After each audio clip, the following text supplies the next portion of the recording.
when I pushed back on things, I almost got fired. Because it was like, well, it didn't fit what they believed was true about the world, even when I showed up with data. Whereas in my first job, when I was leaving, my boss said, hey, look, I loved working with you, but I just need you to know, like, I saved you from being fired like 5 times. Wow. Because they were like, this guy took too long to respond. They don't do a lot of their job because the software does almost all of the screening and understanding the fit. The world of recruitment is just a massive AI-driven shit show right now. Yes, it's inflation on both sides in terms of, tons of automated applicants, tons of automated screening, which the large majority of it is still just keyword matching. You're listening to the Transformed with Data podcast with Graham Crawford, CEO of Crawford McMillan. Graham is here to share something he's genuinely passionate about. He's going to show you how data can completely change the outcome for both people and businesses. In each episode, he sits down with real people who've done incredible things with data. But don't worry, these aren't your typical dry case studies. Graham and his guests bring you stories about leaders and innovators who saw something in their data that sparked a brand new reality.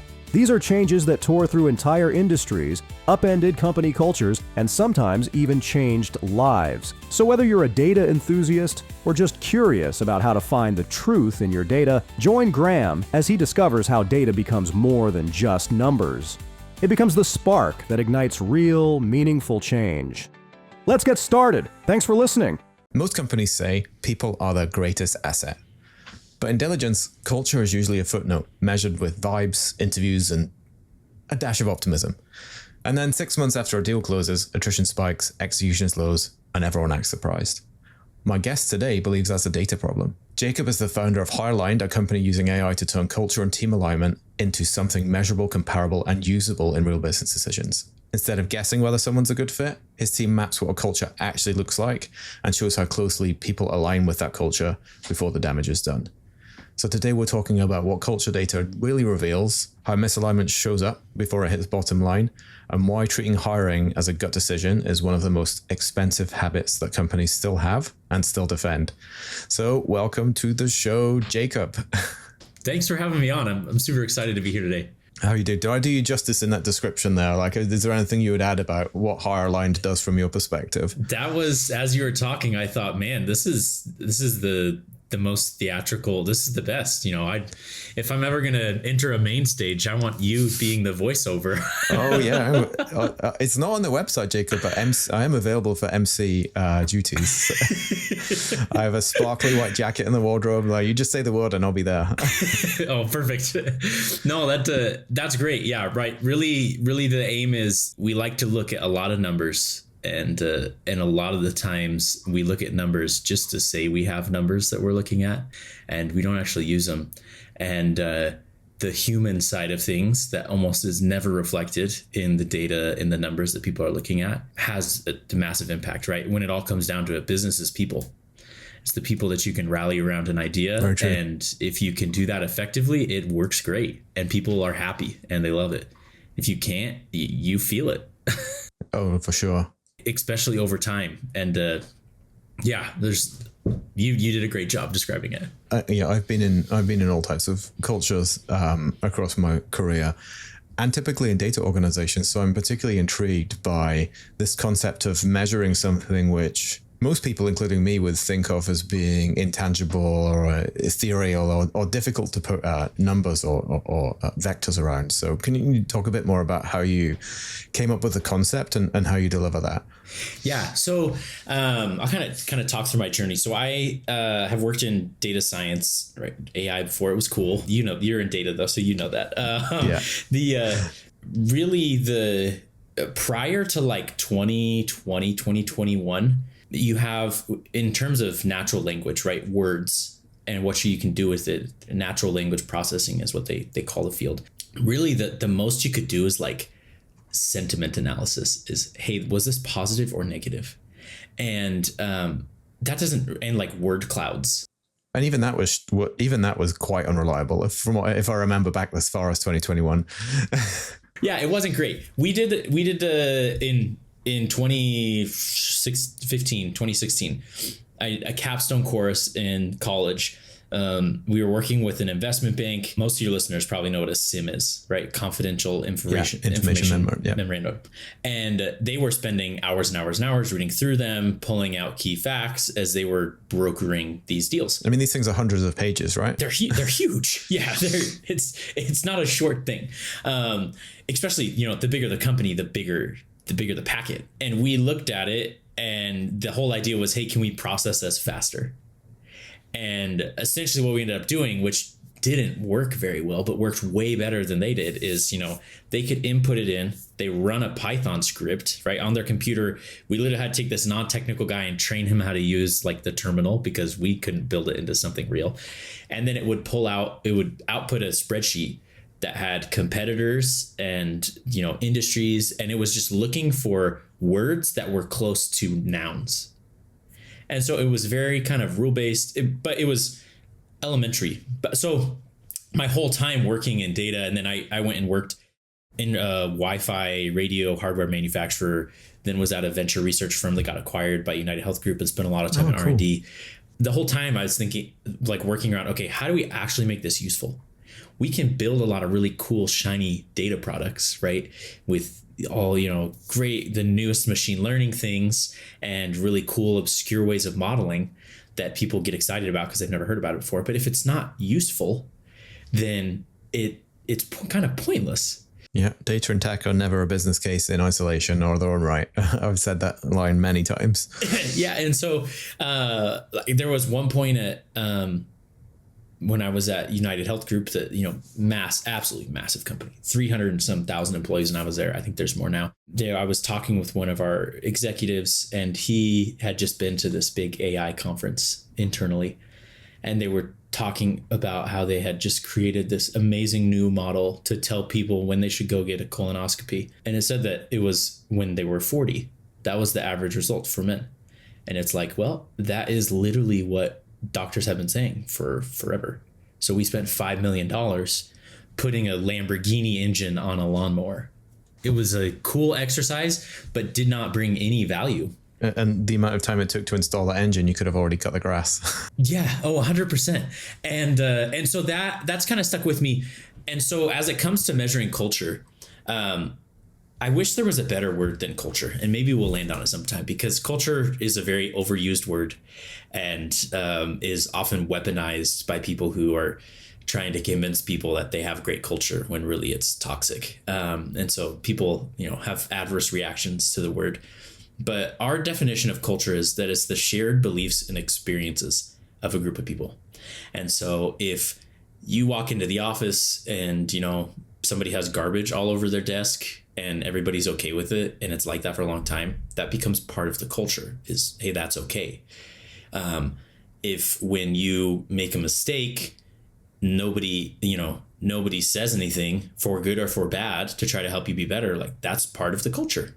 If you pretend that there's not things that are wrong instead of addressing them, it's part of the culture. So that really is kind of the foundation of how we look at culture. There's lots of different frameworks where people will try to use psychometric measurements to get at culture, often flirting with kind of personality test type measurements. Yeah, psychological safety type things. Yeah. Yeah. Or where it's like, hey, here's 100 words, pick the ones that you identify with. Which is a beast. I always skip through those because I don't want to read through that many words. But we get people to tell stories. And so the data that we collect is all behavioral interview based.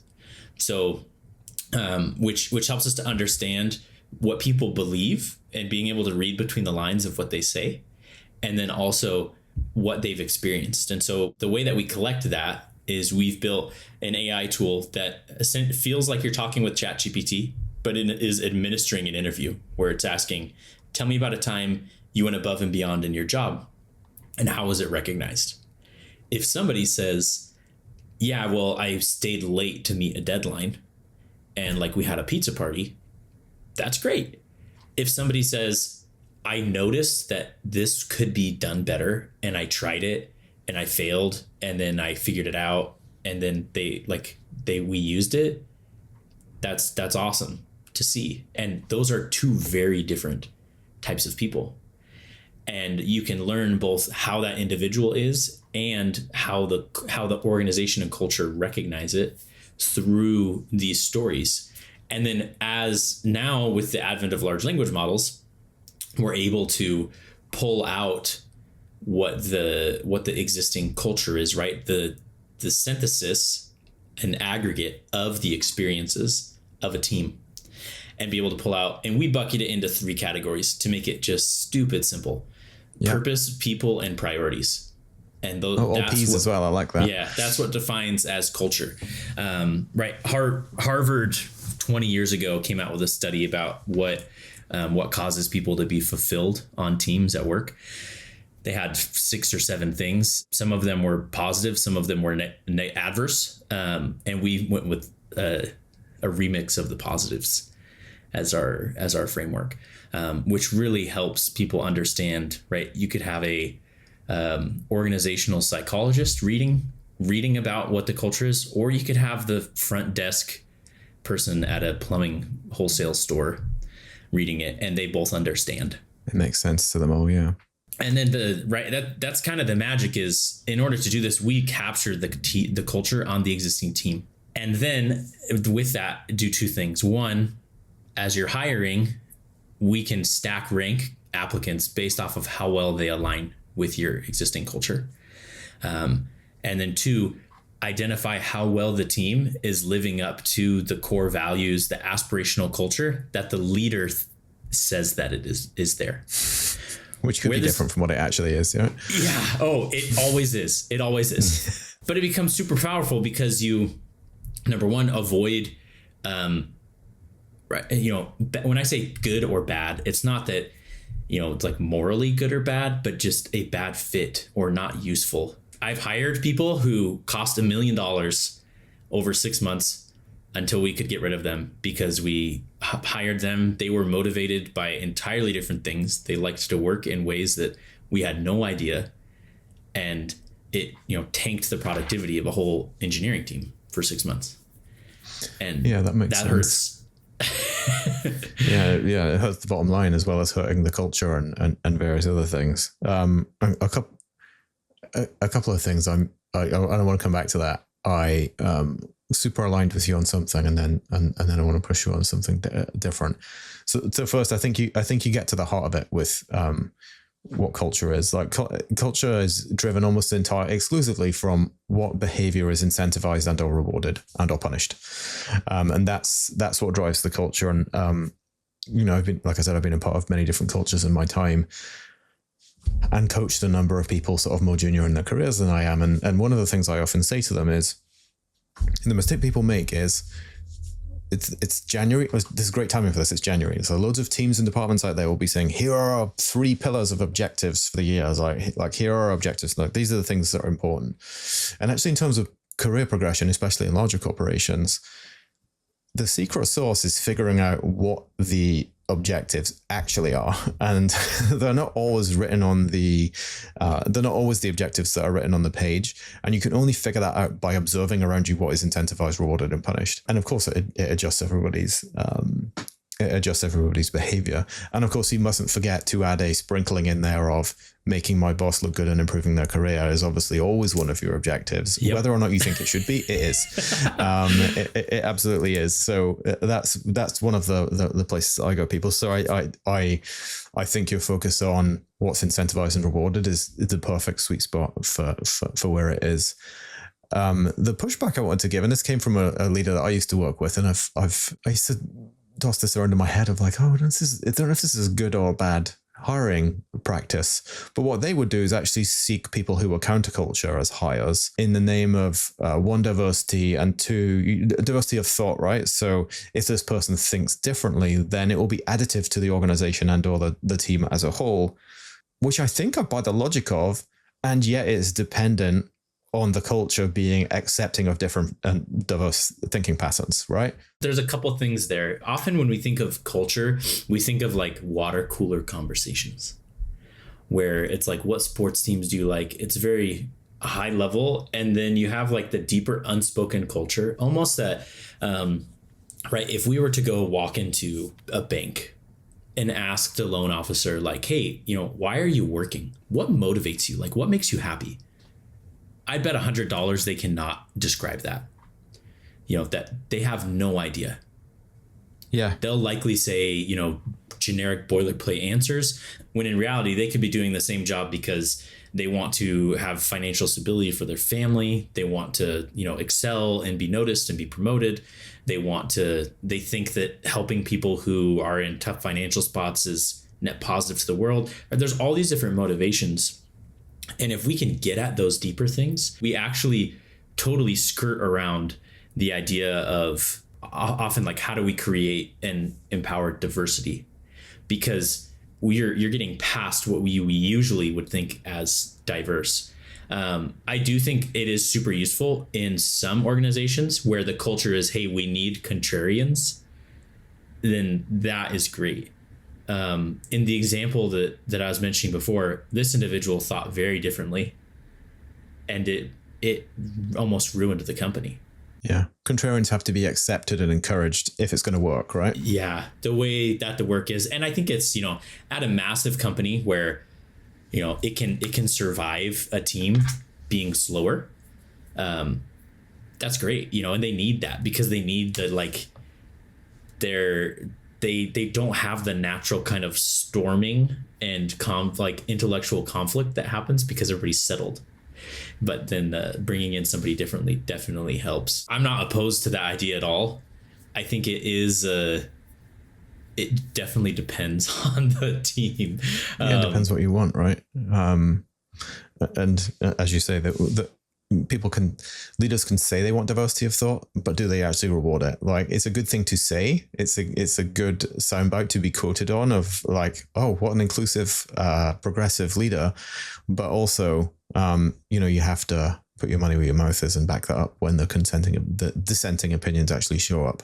Yeah, the two leaders that I've had who said that they loved that, when I pushed back on things, I almost got fired. Because it was like, well, it didn't fit what they believed was true about the world, even when I showed up with data. It's fascinating. Exactly. And this is a perfect example of what I was talking about before, because it would very well appear on forget specific objectives, but like cultural objectives. We want inclusive leaders who are not afraid to be challenged. When what they actually want is people who appear to be inclusive, but actually protect so the appearance of one thing or the other, which leads me on to an interesting question. You pointed out yourself that people don't always say what they actually mean, or people don't always say what they actually feel. And I can imagine a subject of one of your clients, or one of the employees of one of your clients, when they're answering the questions from your software, they're juggling, how do I really feel versus what am I supposed to say versus what will make my manager look good if I say. How do you sort through what people say versus what they really mean? Yeah, we've been really intentional in the questions that are asked. When we say it's an AI interview, often people think, okay, well, AI is coming up with the questions on the spot then, and it's very scripted. We have even between totally different industries with our clients, they use almost the exact same questions to ask, because we want to ask things where there's no right or wrong answer.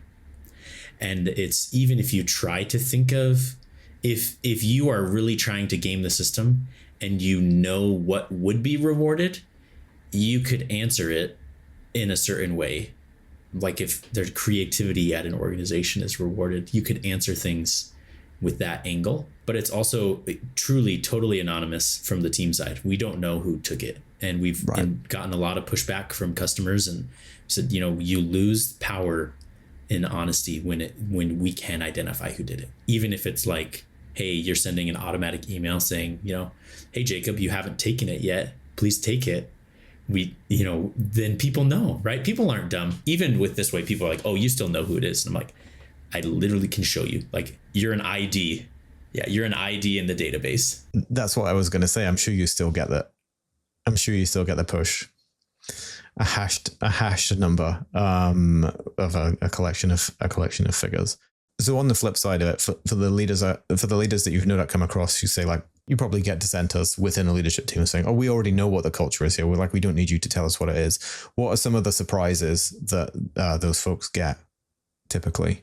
Yeah, I mean, we've lost a handful of deals because of leaders like that who are very adamant of what the culture is and they don't want to be told something else. The sweet spot is... That's an interesting insight into the culture of that organization without you even doing the test, by the way. I might just to interrupt there quickly. Yeah, we've had a few like number twos. The leader is always correct. Okay. Yeah, we've had a few number twos that are like, oh, they demo it. They like, have their team go through this. And then they're like, oh, this is so true and super useful. And our CEO would be furious if he saw this. They're like, sorry, I have bigger battles to fight. Like, I'm not pushing for this right now. I'm like, but yeah. That's a fork in the road. You decide which one you want to walk. Yeah, you got to do it. But it essentially plays a different angle on employee engagement and insight, where you're getting understanding into how people, work and align and believe, especially in relation to your core values. If you said that, accountability is one of your core values, you get insight into, okay, well, what stories show that this works, or what things show that, hey, maybe there's room for improvement, and what things could you do differently? Where it becomes really powerful, I think, is I believe there's no such thing as good or bad culture. It's just, do people align with it or not, right? I would not be a good fit for Tesla during the days of Elon Musk sleeping on the factory floor. I love being at home with my family in the evenings, and my wife really likes me being home with our family in the evenings. Yeah, good. That sounds healthy. And so like it wouldn't work for me. So I just don't fit and I don't align, and there's nothing wrong with that. Some people would say that that culture is toxic. It may be, but if there's a bunch of people who all want to live that way, it works wonderfully and they get a ton done. And on the flip side, if there's a culture where people are really lovey-dovey and, talking about their feelings and different, like, that works great if you can find people who align with it. And so where the most important part of this is just being accurate and being willing to be honest about where you're at. Because if you can't do that, you can't improve or even address a situation from a spot of, having the right data and understanding where it is. Leaders will often try to do things to help teams and to improve morale, or if you think of in the example of teams coming together or a different owner being brought in, if in one of these sims, it talks about how wonderful the culture is in a way that it's not. Somebody comes and buys the company. They start working and they thought everybody loved their jobs and was collaborative. And it really turns out they're a bunch of backstabbing gossipers. Like, it's going to be really hard and everybody's going to leave because they're going to treat them differently. Yeah, absolutely. That's absolutely true. The point about adaptation to culture is important as well. And I think that's, your clients are the businesses, right? But actually you're providing a really interesting service to the individuals as well, or protection to individuals who might have otherwise ended up joining that organization. And I've managed many people in my career and come across a number of people who are suffering from performance issues, like their contributions, as valiant and full of effort as they are not attracting the level of applause and recognition that they might think. And actually, the natural human reaction, I think, especially with folks who are more recently out of college, who've always had a very stable and reliable rubric for performance being assessed, and who've always been told they're super successful, like, really struggle with this. And it's like, I'm telling you, like, what is incentivized and rewarded. You can disagree with me and say, oh, it shouldn't be that, it should be this thing that I'm doing instead. But it's not going to get you anywhere. And the other thing I would often say to people on the way out of companies, right? They'd be managed out for performance reasons or whatever else. And it was always really important for me to say to them, this is not a judgment on you as a person. This is you have certain peaks and troughs in competency, like every human being does. And maybe yours are just misaligned on the spectrum with where these companies are. And you could very well walk into a different company and be the biggest rock star that's ever existed there. Like, this is not an absolute measure of your value. It's a measure of the match between you and the organization with which you're currently operating. Yeah. And my first job versus my second job out of college, it was night and day. First job, what was rewarded and incentivized was respond within 3 minutes. And it was the CEO would randomly fly in from California in his private jet and show up at the office and say, it was a remote culture, work anywhere you want. He would show up and say, where is this thing? I want this right now, even if he hadn't asked for it. And it was, if you weren't sitting there and you didn't have it ready, you were probably getting yelled at.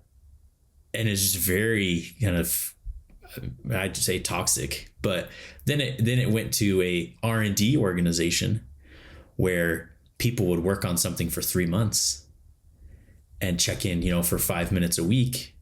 And so my level of proactivity of just thinking, hey, okay, how are we making the best use of our time here? And are we actually moving towards something useful? Was super rewarded. And I excelled there. Whereas in my first job, when I was leaving, my boss said, hey, look, I loved working with you, but I just need you to know, like, I saved you from being fired like 5 times. Wow. Because they were like, this guy took too long to respond. Is that your superhero origin story for this company? Would you say, like, those two conflicting experiences? No, it was my villain story. You said villain, I said hero. Just saying, like, the origin story. It's all culture, Jacob. Yeah, heroes, villains. It's all culture. It was actually in a different job where I came to work. It was at a blockchain incubator. I have always been very intrigued by blockchain. In the idea that it's a totally different way, and in the world of data, that it's a very different way of storing and keeping track of data. Yeah. And allowing different ownership paradigms. I came to run all things data at a blockchain incubator that was just getting started. There's 13 or so companies within it. And then did that for a year and a half, and then stepped down from that to run one of the companies in the incubator. It was all around reframing software developer productivity. Can you measure actually the contribution that somebody's making? Yeah, because lines of code is not a good measure, right? Lines of code isn't a good measure. Story points aren't a good measure. Whatever they're assigned this week isn't a good measure. Story points. The original example of setting and marking your own homework. This is 800 story points. But really getting at, which applies to every type of worker. It's what actual real value is being created versus just, taking turns like stirring the soup. And so where that really impacted me was that there was a group of people that we were working with where some of them it wasn't said out loud, but the real reason they were there is because they wanted to make a ton of money. They thought that this whole crypto train would make them millionaires. And then there was a handful of us where I came thinking, this is a potentially world changing project. Like, we could change the way that work happens. And when there was some conflict and budgets got tight, it became very clear that I was fundamentally misaligned with some of the people that I thought I'd been on the same page with for a year. And it was super hard for me realizing, wait, I didn't know what was motivating these people. And I had a coach at the time who we talked about this, and he was like, well, if you're not aligned here, you should go find some place that you are. And I was, being really pessimistic. I was like, I don't think it's possible. Can you even know what motivates people? He was like, well, I guess if you can't find it, you should make it. And he was talking about, yeah, sure, start a company and hire people. But it really set the seed of, okay, well, is it possible to capture and understand better? And right, this is a two-sided equation, like you said. You have the individuals who are showing up, and they want to be aligned and bought in and be excited and engaged with where they're working. That's how you're truly fulfilled in life. I don't think somebody can hate their job and be happy in their home life. It's just too hard to do that. Yeah, you can't. Yeah, everything bleeds into everything else. Yeah, it all meshes. And then the companies want people who are engaged, because then they work super well and they love what they do. And so really trying to create this, and on the, hypothesis of eventually a lot of the technical work that's done it will be automated by AI, right? I used to have to code. Now I just literally hold a keyboard shortcut and talk to my computer, and it does stuff for me. I review use Whisper, use Whisperflow as well. Yeah, I love it. Yeah, me too. And with that, it like the skills are going to zero, and the human fulfillment is only going to be more and more important. And so leaning into that and shifting the way that we view it. And when it comes to business, and especially as you think about, like mergers and acquisitions and, investment, it's all numbers, and the numbers matter. And so helping companies realize that you can quantify the generally intangible parts of things to be able to see, hey, is this culture, are these teams, are these people engaged and aligned? And if so, you're going to have a much easier transition, and you'll know how to approach it without just coming in blind, where every acquisition that I've been privy to, it's the team selling wants to make things look really great so they get more money. Of course. And the team buying wants to make sure that they're getting a good deal. And so they all fluff it up and, put on as much makeup as possible. And then when they go home together and they take off the makeup, they realize, what is this? I didn't buy this. Yes. And so yes, you did. Maybe that's a bad example, but we see that a lot. And so really trying to increase the visibility on the human part of the equation of business, and ultimately make people happier. Yeah, and I see some parallels there as well. I mean, in my work, when liquidity events are approaching, the work my team typically does is like, okay, this company says their data is in some condition, or says their revenue is this much. So let's just go one level underneath that and see, check out the provenance of that story. How does that data flow around? Where is it aggregated? Who is, to use the analogy I said before, setting and marking their own homework from a KPI perspective or a revenue perspective even. Fascinating. I posted about this just the other day. Even internally within the company, sales, operations, and finance often have 3 very different revenue numbers. That's a good telltale sign that my team will find some things when we do a little bit of digging. Anyway, the getting back to our I'm glad you brought up quantification of things, because that's where I wanted to head next in terms of quantification of impact of this cultural alignment, scoring the hires that are then made or then subsequently not made. Particularly around the liquidity event milestones, people inevitably, I'm sure, ask you, like, where's the return on investment? Like, what do I save from doing this? What do I gain from doing this? Like, how does that generally flow through? Yeah, so it depends on who you're talking to. Some people are aware that there are a lot of invisible costs when it comes to employing people. When you hire someone and they're there for 6 months and it doesn't work out, and you fire them and have to hire somebody else, there's no new line item or expense that shows up and says, hey, you just wasted $40,000. And the rest, Jacob, right? Hiring costs, replacement costs, progress, because that in 6 months, that person's probably not made much progress, and the new person's going to have to start again, right? Yeah, at the low end, right? It's a blessing and a curse that we are in all different industries. We have retail associates hired through the platform, and we've had, $300,000 jobs hired through the platform. Even a retail associate, it's a couple $1,000s that are spent on their training and onboarding, and it's just not thought about. Whereas you have, if you think a VP of marketing who's brought in over a team, and they're getting paid, a lot of money, and then they not only are bad at their job, they're going to tank the morale. Everybody's going to think, oh, they don't know if the company's going to side with this new bad leader. Yeah, the knock-on impacts, yeah. So they're going to look to leave. And there's a lot of expensive, invisible costs with it. There's the 2 ways to view the ROI. One is, do the invisible costs get less? Which over time looks like, does retention go up? Does engagement go up? And And some of the measures that we look at, right, we track over time. How does the general alignment on these different teams, how does it change? And we consider that as well, though we are, marking our own homework a little bit because we're using our own measurements there. And then on the other hand is looking at the actual tangible numbers that generally would be looked at, right? This last year, a fintech company used us in their sales team. They hired 250 SDRs this year. It's commission only sales. Their retention before was, 30 some percent. Brought us on. They were just using our software. Had one person who screened, interviewed, and onboarded 250 different SDRs. Their retention was up almost double. Their revenue was up 70 to 80% this year. Wow, that's an incredible outcome. They'll likely sell for over $1 billion in the next 6 months. Wow.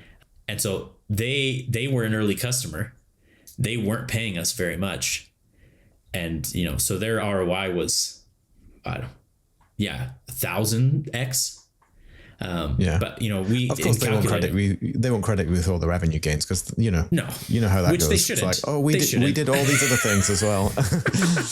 Yeah. We changed the sales script. That's the 70% increase. Yeah. Which, right. They shouldn't. And that's why it's always tricky to kind of measure the ROI as well. Yeah, of course.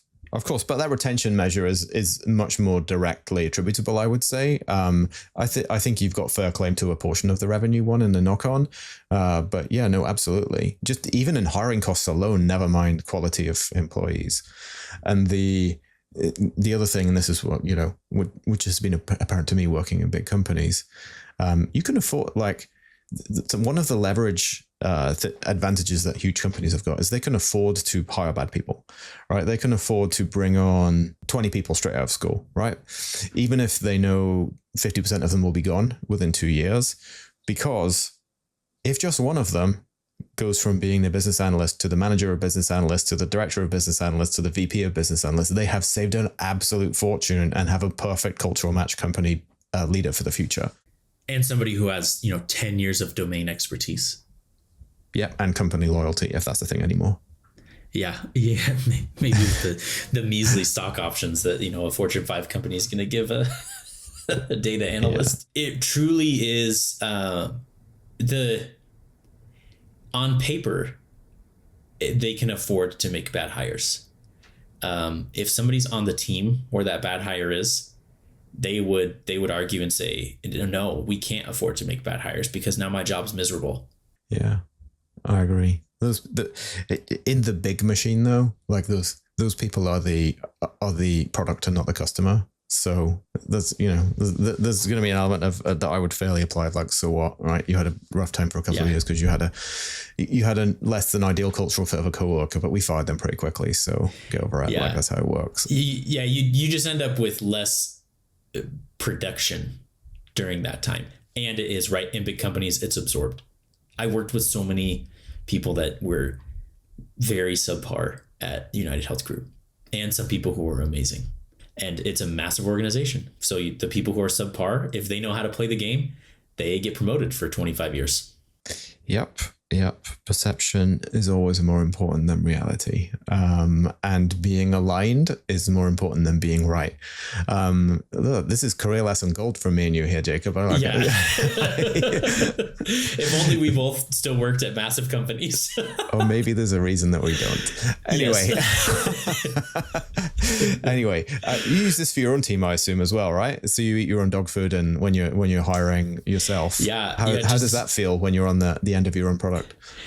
It's fun. The fastest that we ship new features is when we are using it. And so we just brought on another for some of our, we're always evolving our business model we started off and it was like, hey, here's software. You can use this. You plug it into your hiring process. We still have customers that do that and we still bring people on like that. There's kind of a new emerging of some people are like, hey, I don't actually want to I don't want to have to learn the software. It's mostly for smaller businesses or one-off. And they're like, hey, can you just use it for me? Can you go and, with your software, post it on the job boards, and then you just put finalists on my calendar essentially a 95% of the recruiting experience. And so we just brought on a new recruiter to help manage some of that, where they don't do a lot of their job because the software does almost all of the screening and understanding the fit. The world of recruitment is just a massive AI driven shit show right now. Yes, it's inflation on both sides in terms of, tons of automated applicants, tons of automated screening, which the large majority of it is still just keyword matching. Yeah. And they're calling it AI. I have no sympathy for companies, by the way, because they started it. With that applicant tracking system, AI keyword matching, like they started it. And just like we talked about, the culture of the job market was, we are going to incentivize and reward you matching our keywords. So that's what people do. It's a game. Everything's a game. And if you know the rules, you can win. And right now the game in hiring is don't apply to anything. Reach out and, find somebody that is either the boss or the hiring manager or somewhere around it, and get them on the phone and be like, hey, I just want to learn about your company. I want to learn about your job. How'd you get where you are? Become their friend. And then they will ask you, hey, like, what are you doing? How can I help? Well, actually, I do this. You know anybody I should talk to? And they'll be like, oh, well, here's the manager. We're hiring. You sound perfect. That's how people are getting jobs today. It's not applying. Yeah, I saw the and again, people have the wrong metric around this. I've spoken to people who've I've applied for 300 jobs in 1 week. Like, you've probably just wasted your time. And I saw an article this morning that said the LinkedIn Easy Apply button should be the throw my resume in the trash button for however effective it is or it isn't. So that can't sustain. I think there's also a thing, a trend that I see coming, and there's a wonderful friend of mine, Jules, her name is, who helps coach people into portfolio careers, as she calls them, where people will work 2 days for this company, 2 days for that company, and then 1 day doing their own thing. So I think people's desire, because I think the mirage of security from big corporations is disappearing before people's eyes. I think some of that is driven by it being a buyer's market, and companies that used to try and bury the bad news of layoffs now just flagrantly say, we loaded another 30,000 gone. So the worm has turned a little bit. And then for your end of it, you're able to collect more data and in theory, match people more effectively for places that they're going to be successful. Where does it all end? Where are we going to be 5-10 years down the road? Where do you think this all ends up? I think Indeed dies.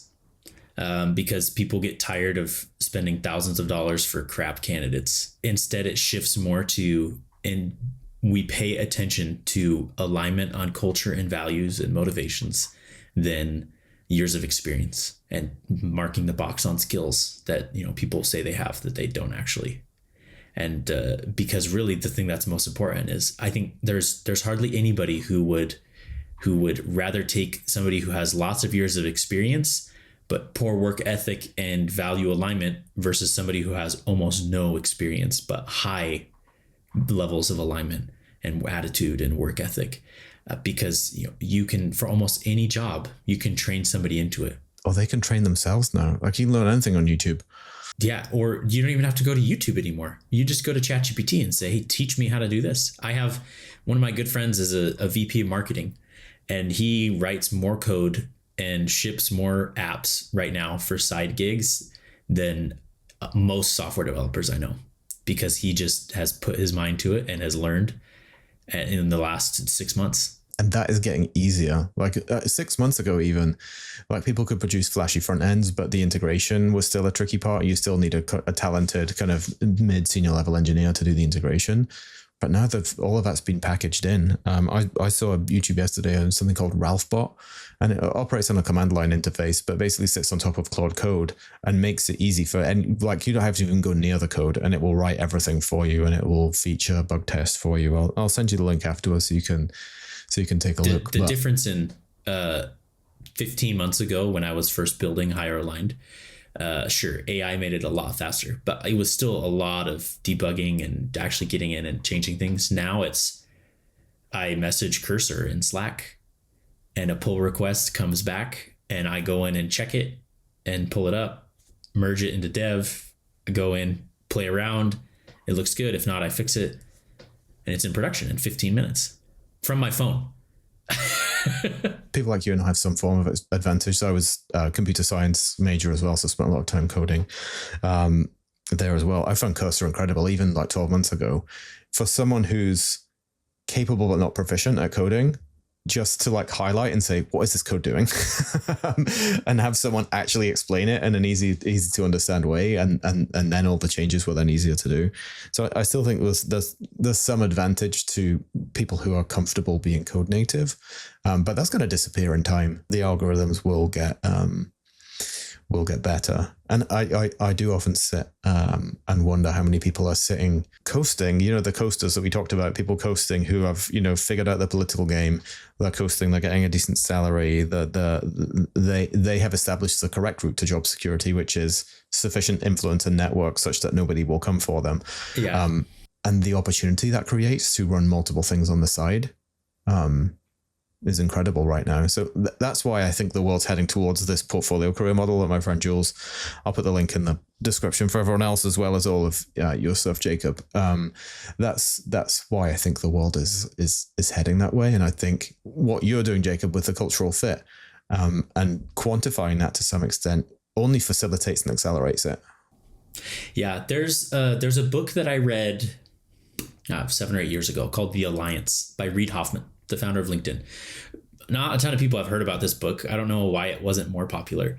But in it, he describes the working model that they established at LinkedIn and kind of the history of employment in the United States, where you think of the Industrial Revolution, people started working and then they'd have pensions. So you work somewhere for your whole life. You are married to a job. Leaving was really weird because you put this pension at jeopardy. Then you come into the 60s, 70s, 80s, pensions stopped being a thing, but people kept being married to their job and the loyalty that existed. Even up until today, it's mostly gone, but you have this fake, ingenuine or disingenuous loyalty to a company where anyone for an extra $10,000 would be willing to interview for a job. And we pretend that you are bad for interviewing, like you are disloyal. And your manager who says that, they also would go do the exact same thing.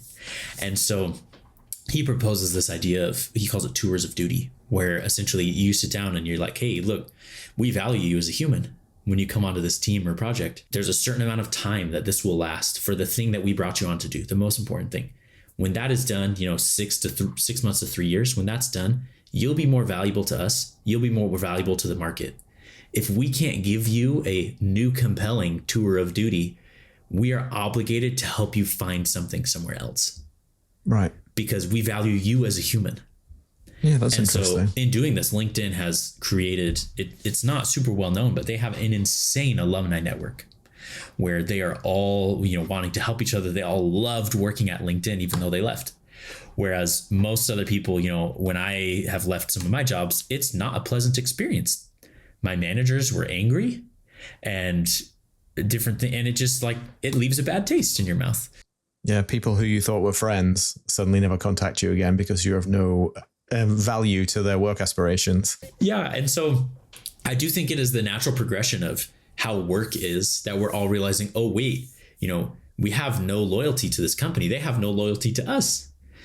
And so how can you get to a point where it is you won't be loyal to a company? Instead, you'll be loyal to a group of people that will often work together, sometimes on the same things, sometimes on different things, and end up in this more of a portfolio model. Because full circle, you may work with that same group of people because you've identified that you are culturally aligned with them.